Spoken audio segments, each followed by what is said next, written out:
Good afternoon. Thank you for joining us. Well, does BC's harm reduction approach to the toxic drug crisis need some changes? Nurses are raising concerns about their safety amid drug use at hospitals. We'll hear what the health minister had to say this morning and from the BC Nurses Union. And we'd like to hear from you.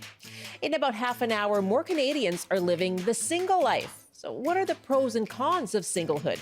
We'd love to hear your experience. I'm Michelle Elliott. Welcome to BC Today.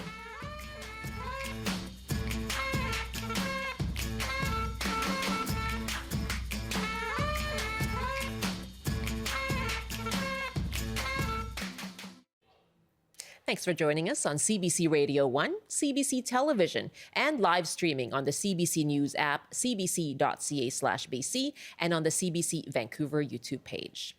And you can call us now on our top story. Does BC's decriminalization pilot need any changes? And if so, what? And if you're a healthcare worker especially, what do you make of the concerns being raised by the BC Nurses Union? You can call us 1-800-825-5950. 604-669-3733. You can hit pound 690 on your cell phone. By email, send us your thoughts to bctoday@cbc.ca or by text at 236-330-2623. First, to some other news now. O.J. Simpson has died from cancer at age 76. Now, Simpson was an American anti-hero. He achieved fame as a football player and notoriety as a murder suspect. He was ultimately found not guilty in the deaths of his former wife, Nicole Brown Simpson, and her friend, Ronald Goldman. But the verdict divided Americans and dogged Simpson for the rest of his life. The CBC's Cameron McIntosh has more on the controversial athlete and tabloid staple. They won't get him. From the beginning, he was a star. 80 yards for O.J. Simpson. A U.S. College Heisman Trophy winner. Here's O.J. Simpson breaking through. Who became an NFL legend, a Hall of Famer. Later, a top sports broadcaster. Nobody does it better than her. Who also found success in commercials and movies. O.J. Simpson was a beloved American icon. Who lost it all live in real time. That infamous 1994 white Bronco chase, one of the most watched events in television history. Simpson fleeing police amid suspicions. He killed his ex-wife Nicole Brown and her friend Ron Goldman. He's been impeached with his own voice. The following so-called trial of the century, a cultural fascination, which split America down racial lines, arguing over the fit of a glove. If it doesn't fit, you must acquit. That line took on a life of its own, while the trial itself changed the U.S. justice system, normalizing cameras in courts and trials portrayed on TV as dramas. We, the jury, find the defendant, Orenthal James Simpson, not guilty of the crime of murder. Simpson was acquitted, but his name was far from cleared. He was found liable in civil court for the deaths and ordered to pay the families more than $30 million. He never did, claiming bankruptcy. Legal and financial troubles never went away as he became a pariah. In 2008, a confrontation at a Las Vegas hotel led to a conviction for armed robbery. He went to prison for 9 years and was released in 2017. Hey, Twitter world, this is yours truly. The following years were marked by sketchy social media posts and opportunistic cameos. Through it all, he maintained his claims of innocence. The story of his rise and fall, now over, remains a touchstone of modern American history. Cameron McIntosh, CBC News, Winnipeg. Now, O.J. Simpson, whose death was announced by his family today, and that report from Cameron McIntosh. Much more on that story on the CBC News app and cbcnews.ca. Now, Victim Link BC provides crisis support to victims of family violence and information and referral services to victims of crime. If you need their help today, their toll-free number is 1-800-563-0808. That's 1-800-563-0808. Now, on Monday, BC United MLA Eleanor Sturko, who's also the critic for mental health and addictions for the party, told the legislature that she had received reports from nurses at St. Paul's Hospital about illicit drug use there, that they were being exposed to it. And the BC Nurses Union has raised concerns about the safety of nurses amid illicit drug use at hospitals. And Sturco linked reports to the NDP's decriminalization of the possession of certain amounts of illicit drugs during their 3-year pilot program. So we're asking you, does there need to be any changes to the NDP's decriminalization project? And if so, in what way? If you're a healthcare worker, what do you think about the concerns from the BC Nurses Union? You can give us a call, 1-800-825-5950, 604-669-3733. You can hear pound 690. Hit pound 690 rather on your cell phone. You can email us to bctoday@cbc.ca. You can send us a text at 236-330-2623. Well, joining me now is Adrienne Gear, president of the BC Nurses Union. Good afternoon. Thanks for joining us. Good afternoon. When did you start hearing yourself reports from nurses and their concerns? Well, certainly, I would say that over the past year, we've certainly noted a concerning trend. Members reaching out looking for support in terms of really around some practice support, but also raising concerns about their own personal health and safety in the workplace with respect to being having inadvertent exposures to illicit substances in the workplace. Okay. And so that would align with the beginning of the decriminalization pilot program. Well, just to be clear, though, like this isn't, I mean, certainly, patients that come to the hospital, like this, it's not new that people need support with substance use disorders. And, historically, have there been examples in situations where illicit substances were consumed within the hospital setting, or consumed maybe like not within the building, but being concerned that patients had other substances on board? Absolutely, that's not new, but has it been an increased trend? I would say that safely that yes, I can say that it has been. Okay. And what being inadvertently exposed, what kind of risk does that pose to nurses? Yeah. Well, and I mean, we're actually really trying to better understand that in terms of, if you walk into a room and there's been some inhalation of an illicit substance, it really depends on what the substance is.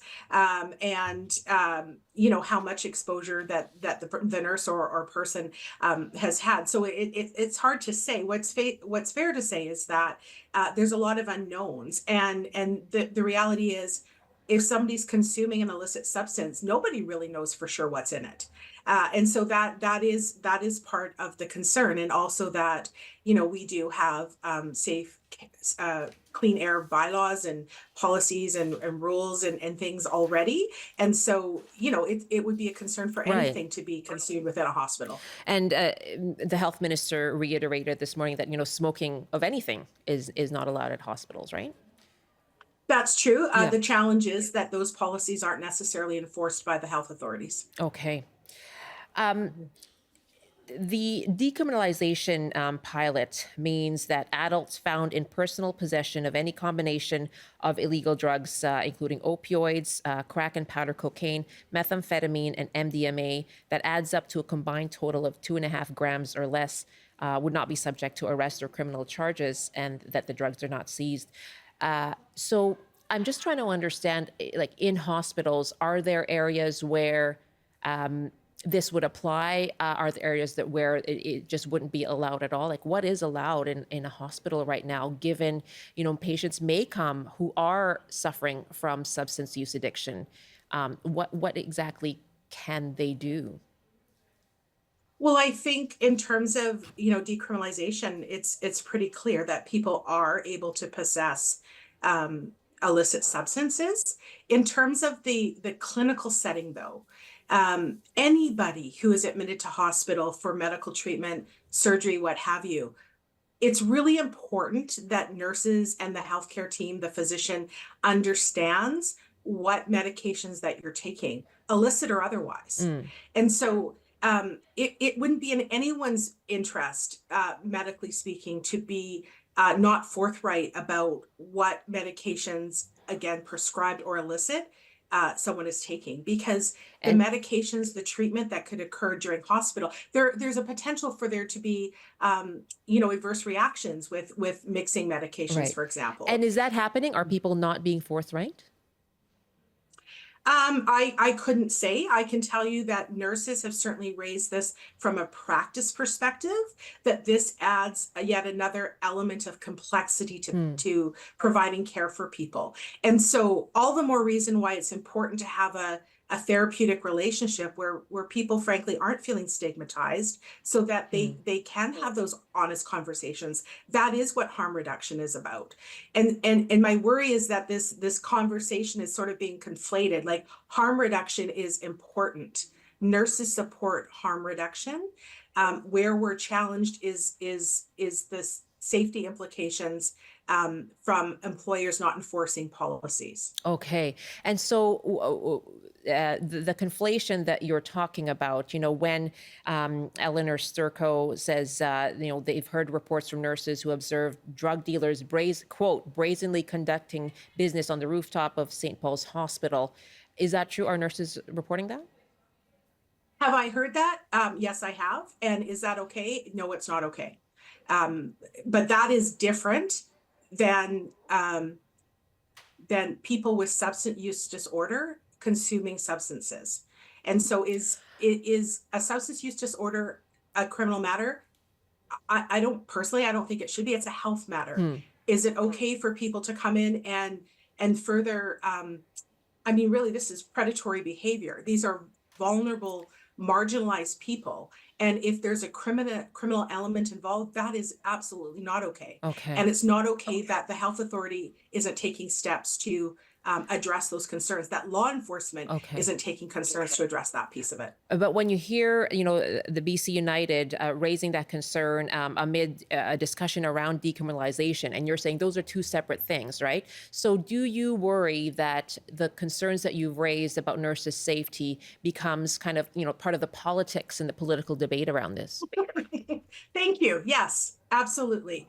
Do we have, I think what's important is that we're having this conversation. It's a conversation that's long overdue, but do I feel personally that this is being politicized? Absolutely. And my concern is that this marginalized population will be further stigmatized. Now, are there real issues in regards to my members? Absolutely. Do they feel that their health and safety is being compromised? Absolutely. Is it solely illicit substance use? No. There's lots of examples where nurses are not provided a safe workplace.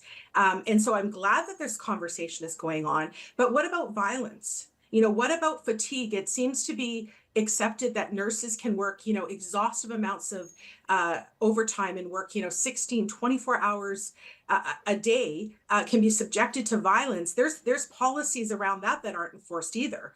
And so the conversation is really about, our healthcare workplaces safe?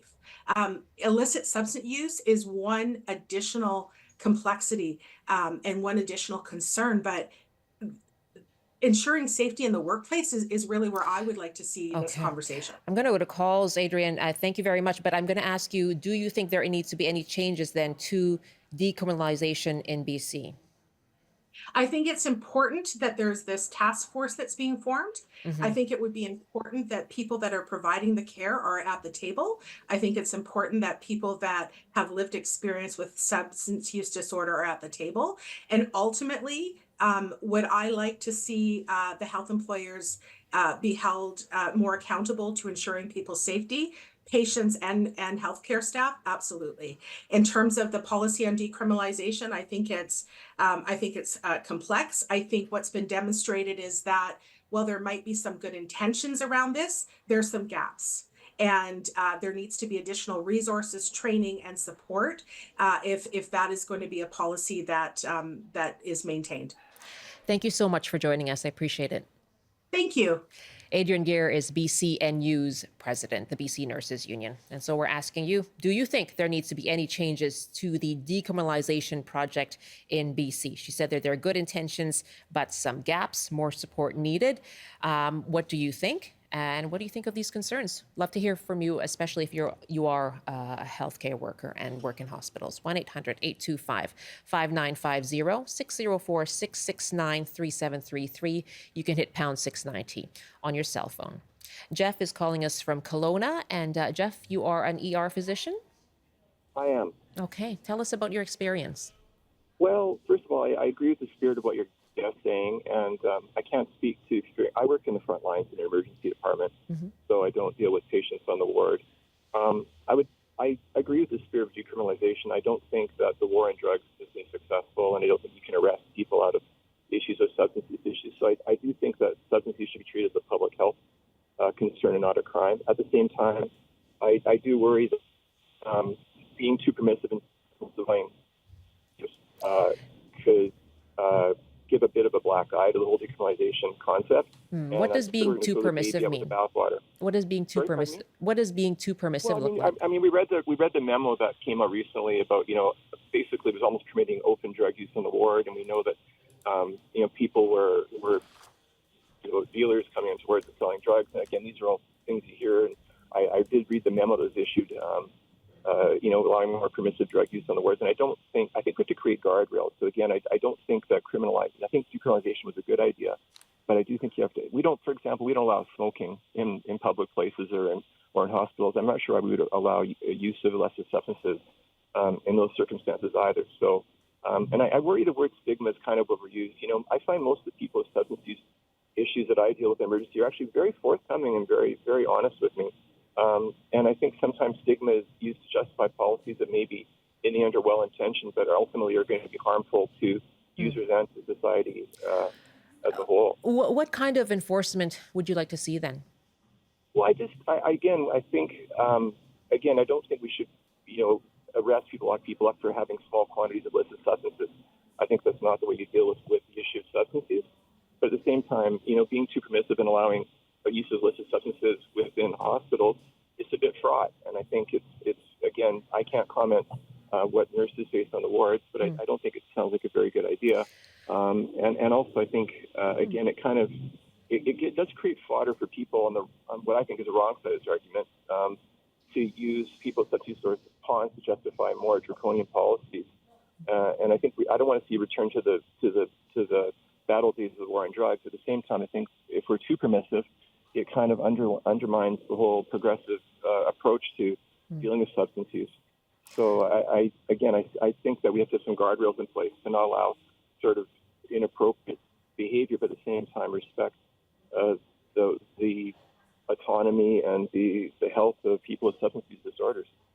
And the memo that you're referring to from the Northern Health asks staff at GR Baker Hospital in Quesnel not to search through patients' belongings and take away substances. Also tells staff not to restrict visitors. Knives under 4 inches. I mean, the whole thing's a bit ridiculous. And again, I think these policies may be well-intentioned, but I think ultimately they're not helpful to anybody. And again, the whole concept of stigma, I think it's real, but it's overused and it's used to justify a lot of I think, policies that are a bit too permissive.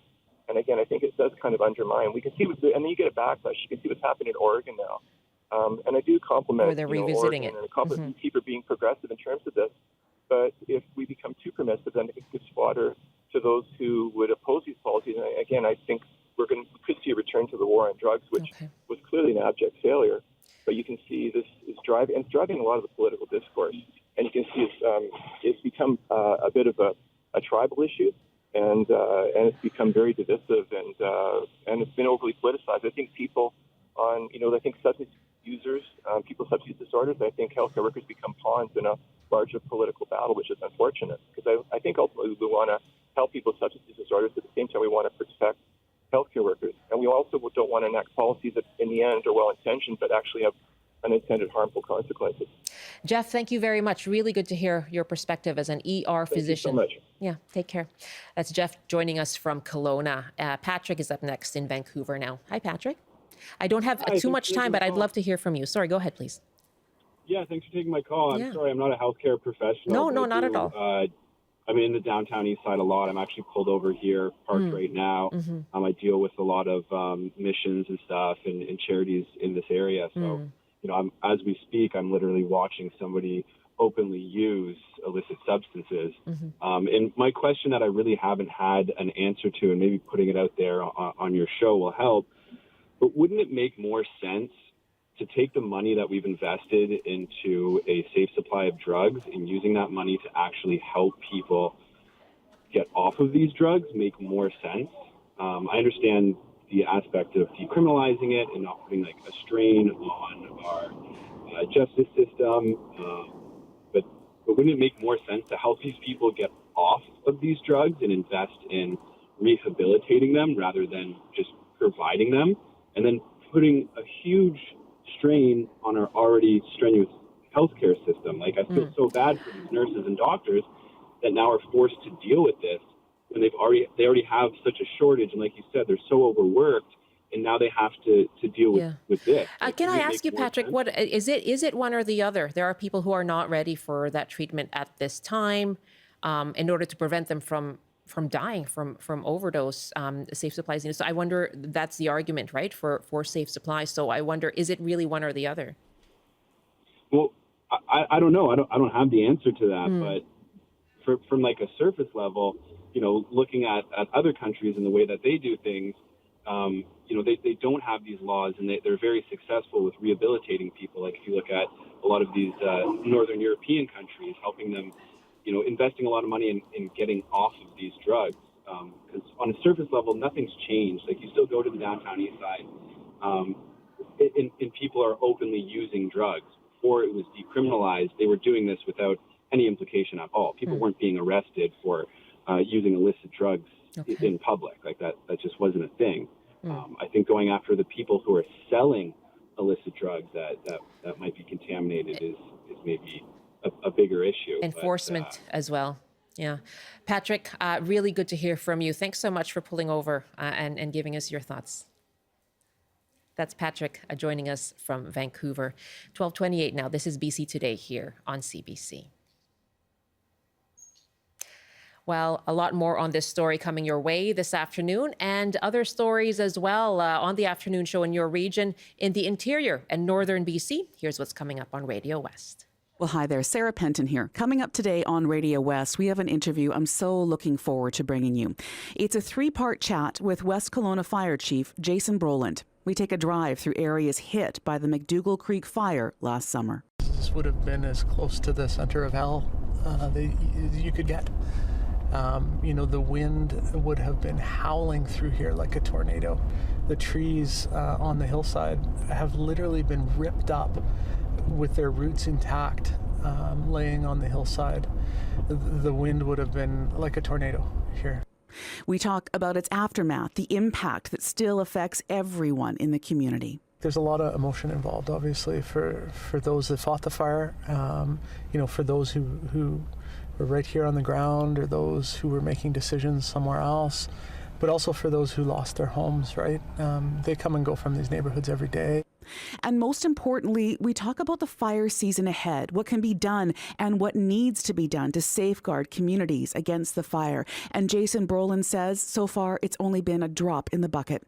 That's coming up today on Radio West, CBC's afternoon program in the interior and the north. Catch us on your radio or anywhere on your CBC Listen app. Sarah Penton, thank you very much. My good friend Sarah, host of Radio West. That, of course, starts at 4 o'clock this afternoon, Pacific time.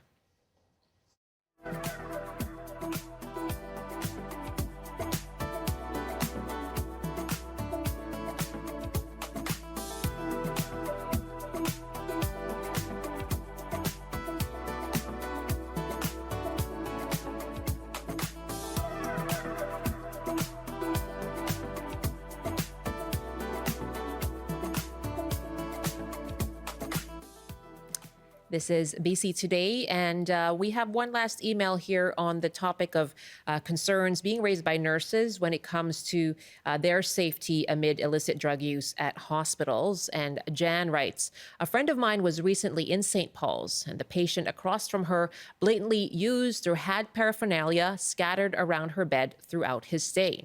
He would disappear for hours and come back so high that it was not a safe environment for both patients and staff. Concern was that nothing was being done to help or alleviate the problem. Thank you very much, Jan. bctoday@cbc.ca is our email address. Thanks for writing in. And you can always let us know what you think as well. Just email bctoday@cbc.ca. It is 12:30 now and 1:30 in the Mountain Time Zone. Coming up, we're going to take your calls on what's being seen as a kind of societal shift here in Canada. More numbers of people who are living single. And there are challenges to that, and there are also benefits. We would love to hear from you on your experience. We'll hear from a CBC News producer who's been working on this story, as well as from a professor of psychology at Simon Fraser University. And you can let us know what are the pros and cons of living single. That's coming up after the CBC News Update with Zara Premji. Good afternoon. A BC Supreme Court judge has rejected an application to throw out the murder conviction of Ibrahim Ali. Ali is facing life in prison in the death of a 13-year-old girl. Her body was found in a Burnaby Park in July of 2017. Ali's lawyers argued the case should be stayed because of unnecessary delays in getting it to trial. And the BC Wildfire Service says it will be offering breathing masks to crews on the front lines this fire season. It's meant to protect them from potential toxic matter in the smoke, but some firefighters say they think it will be awkward to wear a mask while working on steep slopes and in dense forested areas. The Wildfire Service says masks will not be mandatory. And a bookkeeper in Victoria is now facing charges of fraud, theft, and falsifying documents. Galina Kulikova is accused of wiring money from a nonprofit organization where she worked to her personal accounts. Investigators claim more than $1.7 million was stolen, although they say more than half of that has been recovered. And now a quick look at your BC weather. For the North Coast, mainly cloudy. The temperature is sitting steady around 6 degrees. For the Peace region, a chance of showers and a high of 10. For the central interior, mainly cloudy and a high of 9 degrees as well. For the Boundary and Kootenay regions, overcast conditions for the rest of the day and a high of 13. For the Okanagan, cloudy with a chance of isolated showers, temperatures near the mid-teens. And for Metro Vancouver, Greater Victoria and the Fraser Valley, cloudy with periods of rain today and the high to 9. That's your CBC News Update from Vancouver. Zara, thank you very much. So welcome. I'm having a little mini celebration for myself today, actually. Oh. It is my caniversary, aka my anniversary of arriving in Canada. Congratulations on your caniversary. Thank you. April 11th, 1988 was when I came. Landed at YVR, and yes, a 12-year-old girl from the Philippines came out, and my first thought was, oh my God, it is so cold. Yes, that's what my mom said when she landed in Canada too. Coming from a hot country, right? Yeah. And it's April, by the way. So yeah, looking back now, I'm thinking, wow.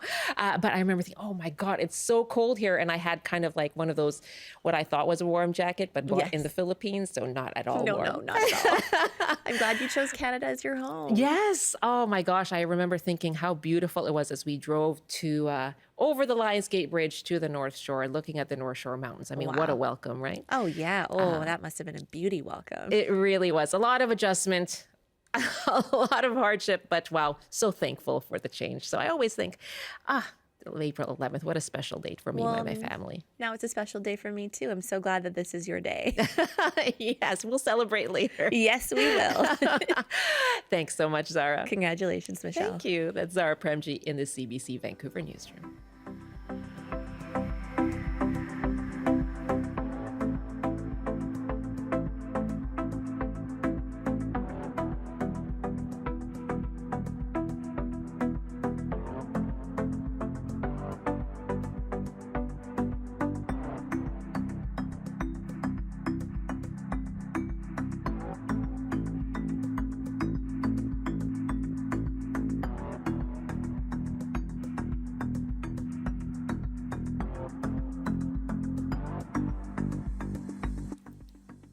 .35 now, 1:35 in the Mountain Time Zone. Welcome back to BC Today. I'm Michelle Elliott. Very nice to be with you this afternoon. Well, all the single people, raise your hand up. Yeah, that's kind of how the Beyonce song went. Statistics show there are many and a growing number of single people in Canada. Statistics Canada's data shows a drop over the decades in the number of people living together as couples. Well, we want to hear from you. Does this apply to you? And we're asking, what are the pros and cons of the single life? You can call us now, 1-800-825-5950, 604-669-3733. You can hit pound 690 on your cell phone. You can also email bctoday@cbc.ca. And I know calls are coming in now, so thank you very much. We'll go to them as soon as we can. First, we wanted to kind of get a lay of the land when it comes to the statistics and what the experts are saying. So CBC News TikTok producer Ashley Fraser has been looking into this and finding out what life is like for single people in Canada. I spoke to her yesterday. Hello, Ashley. Hi. Tell us more. I mean, single people stats. Who knew there was a thing? But tell us more about what the statistics are telling us about how many Canadians are single. Yeah, so I think a big part of the research that we looked at was those stats from Stats Canada that sort of showed that, yes, more people are choosing not to live in a couple. And there could be a few reasons behind that. A lot of the researchers we spoke to told us it's largely to do with societal shifts. So there's a lot more people that are choosing not to get married, people choosing to end their relationships sooner and maybe choosing to stay single after that. Divorce rates are on the rise, and more people are choosing to get married later on as well. And some of that could be to do with prioritizing your education first, prioritizing your own needs first, and all of it is really just a big societal shift at the end of the day. And I know you did speak with a number of researchers. You also talked to individuals, who are living this reality. And tell us more about them. Yeah, so one of the people we spoke to, her name's Natasha, and she was telling me more about like her sort of philosophy in terms of whether she wants to be in a partnership or not. And right now, she told me she's very happy to be single because she doesn't really want to be in a partnership unless it really adds something to her life, which I think that's something that we heard from other people as well. They might be in a partnership now, but prior to that, they were sort of thinking, you know what, I don't really want to do this whole dating thing unless it's really adding to my community, adding to, how I want to live my life. There's much less of a focus now, I think, on, finding that partner to complete yourself. And I think some of the research that we actually looked at showed that that's true. We don't need a partnership to complete us nowadays. Right. And given the, I guess, long time perception or misperception of that, that need for a partner, what then are the challenges or perhaps the benefits as well of single life in Canada right now? Yeah, so I'll start with the challenges. I mean, one of the things that did come up a lot is the idea of the singles tax. So obviously that's not a real actual tax. It is tax season, but it's not a real tax. But it's really the difference between what a single person pays for something over a year compared to that if it was split with a couple. So rent, for example, is a huge one. We hear people talking about like being able to split rent with a partner is obviously so much easier. We're in a housing crisis. And so for those that are single, they sort of said this is like, you struggle to find places to stay without having a roommate, for example. There's also like going to the grocery store, there's a lot of 2-for-1 deals out there, but less so on the individual item. And you don't always need like multiple items when you're living on your own. And there are actually tax breaks as well. So people who are married or in common law relationships, you can receive a spousal tax credit if one partner has a lower income. You can also pool medical expenses and split pensions with partners if you're eligible for that. So that's some of the challenges that people spoke about. Also, there's challenges being on the dating apps. People were talking about dating burnout. Yes. And just struggling to meet people, which can sort of affect your mental health at the end of the day, which can be a real struggle. But then the other side of that is that there's a lot of pressure from friends and family, maybe, because we kind of still have that idea that romantic partnership equals happiness.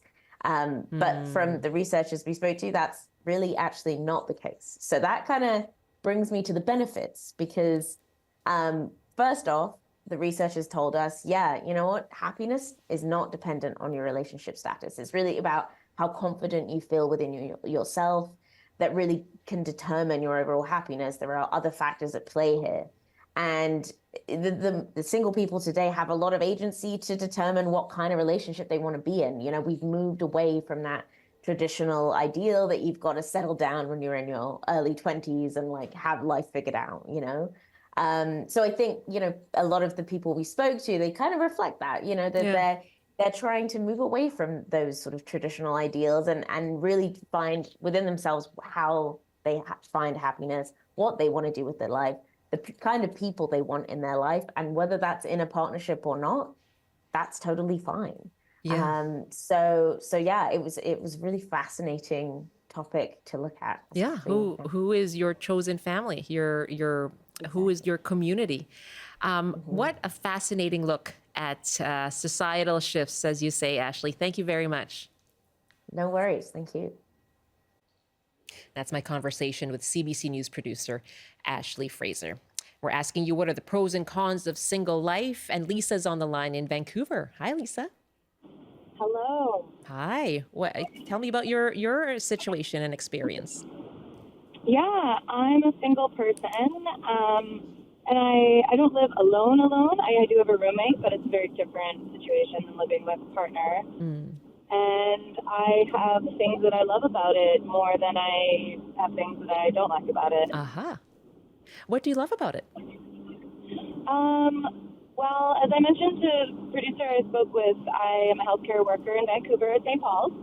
And so I won't go into that, but it does add a lot of, I use up a lot of energy at work, and I love my alone time, decompression time. And as I said to the producer, if I had a place with a partner, I would need a second bedroom for myself to have somewhere to retreat to. So I don't even know that it would be less expensive, but I do love having this freedom and independence. I'm also a night owl. I like to have, be able to stay up late and do my own thing and have snacks in bed and that kind of stuff. So, I have lived with a partner before and I loved it, but it's a whole different ballgame.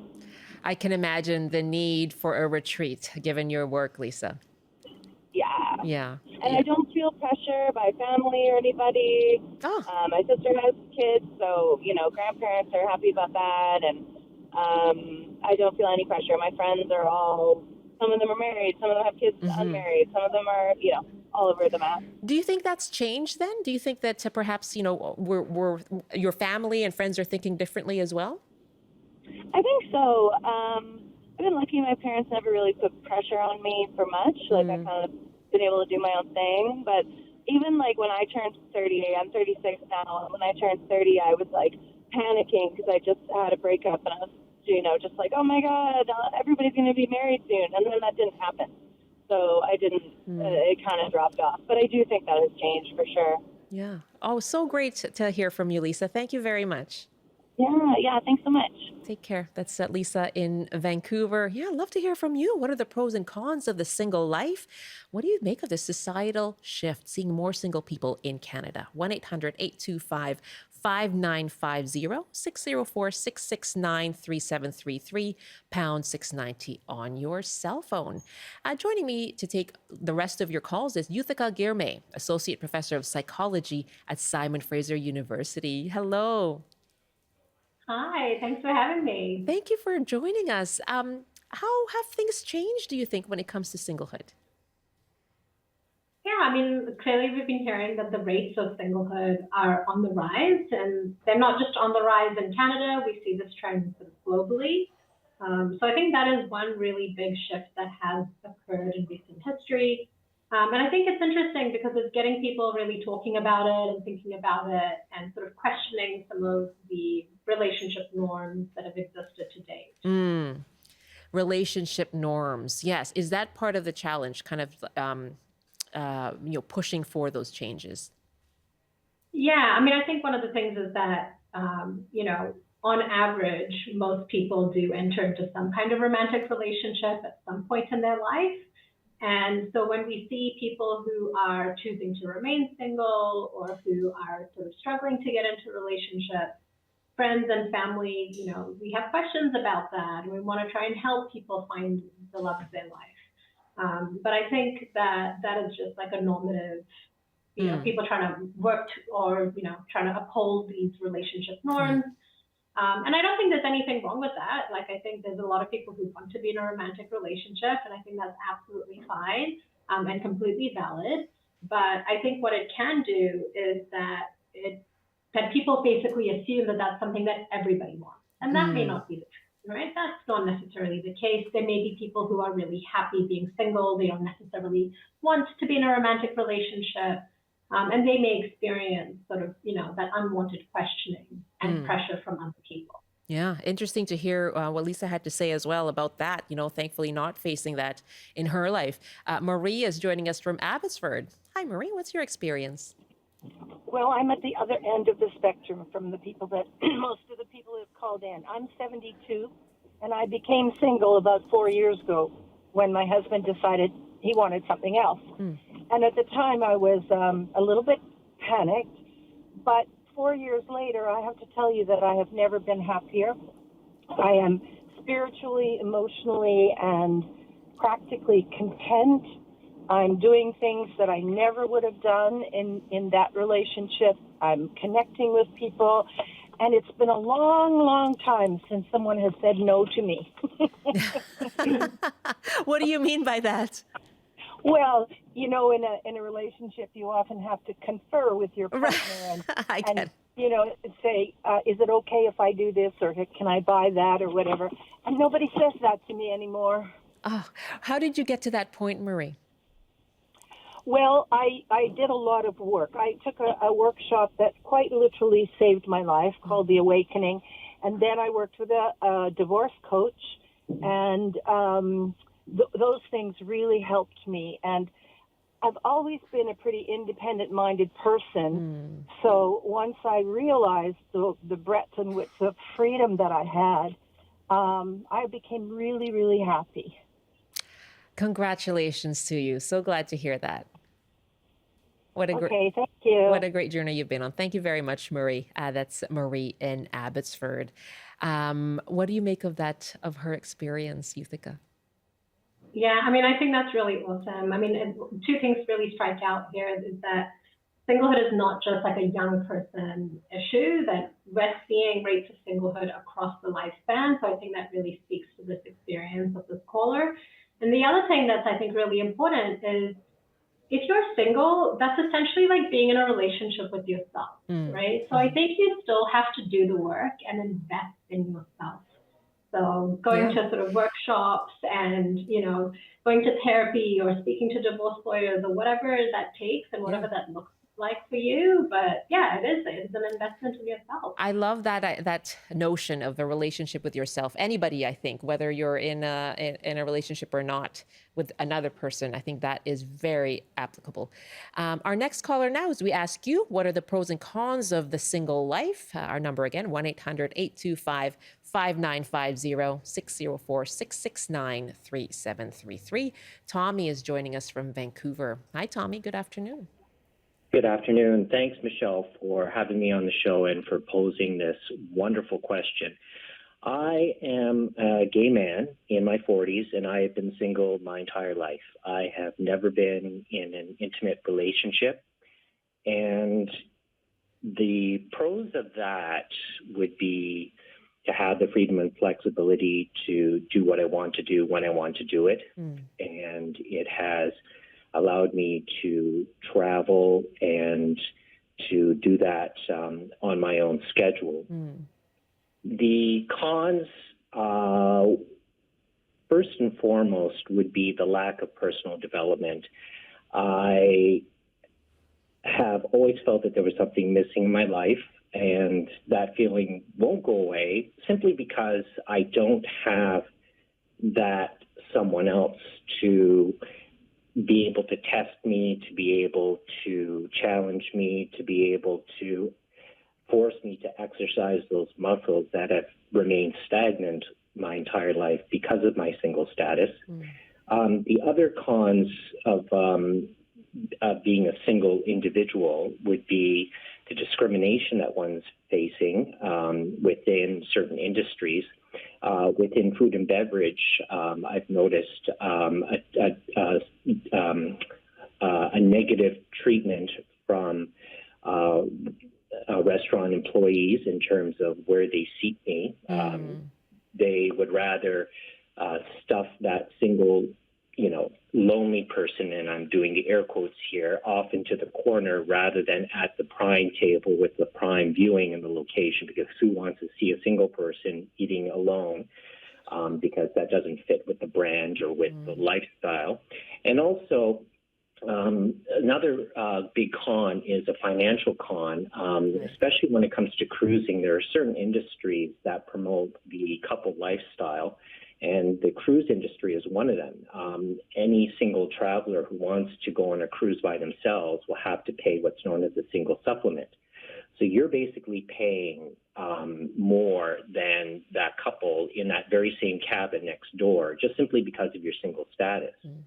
And also, speaking of cruising, it's the moments when it really hits me as to my single status is when I'm sitting alone in that dining room on the cruise ship, and there's all these couples and groups of people around me, and it would be a lie to say that it doesn't bother me. It has bothered me at some times because, it just really reinforces how much society seems to place on the importance of coupledom and being connected with somebody else visually, and projecting that image of happiness because of your status.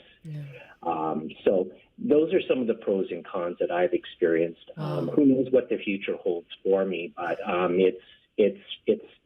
I just really appreciate this opportunity to share. And once again, thanks a lot for posing this great question. I think it needs to be discussed more often. Oh, Tommy, you talked about self-development. I have to just applaud you on your introspection and your self-awareness. I mean, the way you laid that out really was so clear and very poignant. And you touched on so many things there. It's about community as well. And as you say, who knows what the future holds? I wish you all the very best. Thank you. Thank you. You take care, okay? Okay. It's Tommy in Vancouver. I want to definitely touch on that. The need, he put loneliness in air quotes, but everybody needs community. Everybody needs support. So for people who are single, he talks about, the way that our society is set up really for coupledom. How can people who are single find that support and community regardless of their relationship status? Yeah, what's really fascinating about this is that we've done research in our lab looking at social support and discrimination that single people face. And one of the things that is difficult is that singlehood is a really invisible identity. The people that know that you're single are your friends and family. And we find that social support and discrimination are actually positively associated. So what that means is that the same people that single individuals are turning to for social support and community and belonging are the very sources of support of discrimination that they might be experiencing in their day-to-day life. And so actually, one of the things that I think is really important in this discussion is to invite coupled people into this conversation. That it's not necessarily just what single people have to do to go out and seek community, but also if you are someone who is coupled, what can you do to actually make your single friends and family feel welcomed and accepted and like that they belong? And so, for example, one of the things that I have stopped doing in my own personal life is I've stopped asking my single friends how their dating life is going and if they're seeing anybody, because questions like that, they may seem really innocuous and they may seem like, oh, I'm just trying to show interest, but the implicit message is that that is something that is important and something that you should be striving for. So, I think everyone should be invited into these conversations of how we can better support single people. That's a really interesting point. And he talked as well about cost of things, right? The single tax, as it's called. We have some emails to that effect. Marjorie writes, everything is more expensive, rent, travel, and also taxes. Now, there's a movement, the Single Seniors for Tax Fairness is a Canadian nationwide movement lobbying for revisions to the Income Tax Act to provide fairness and equity for single seniors.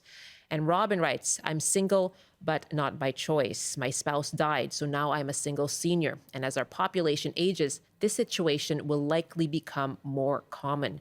Being single and older can be difficult. So a lot of those financial challenges, what needs to change to not be essentially making things more expensive for people because they're single? Yeah, and I think the housing situation in particular is so crucial because even the way our houses are built are for families and for couples. And so I've seen some really interesting, I saw this one example, and it was actually a blended family. So it was two couples, people who had children from previous marriages, and they ended up buying a duplex together. And they basically had each side of the duplex, and that allowed people, for sort of the separate family, to have their own privacy and space, but they could also open up the doors and kind of benefit from spending time together. And I think this is, a really good way to start thinking about as a society, and even in terms of like how we're building homes. What are the ways that we can actually change the way that we structure our living situations that allow single people to actually, they can still have their private areas and space, and but maybe there's more communal spaces in that lodging situation. So you're sharing the cost, but there's still space for people to have that privacy and independence and autonomy. So even just being more creative about things like that, and thinking about the society is filled with people that come from really diverse relationship status backgrounds and histories, and how can we be more accommodating? Yes, acknowledging the diversity in our statuses. Really great to speak with you. Thank you very much. It's been such an illuminating conversation. Thank you. Thank you so much. Yuthika Gourmet is Associate Professor of Psychology at SFU. And thanks again to Tommy. Thank you to all of our callers, but thank you to Tommy for calling and sharing so much of his experience. bctoday@cbc.ca is our email address.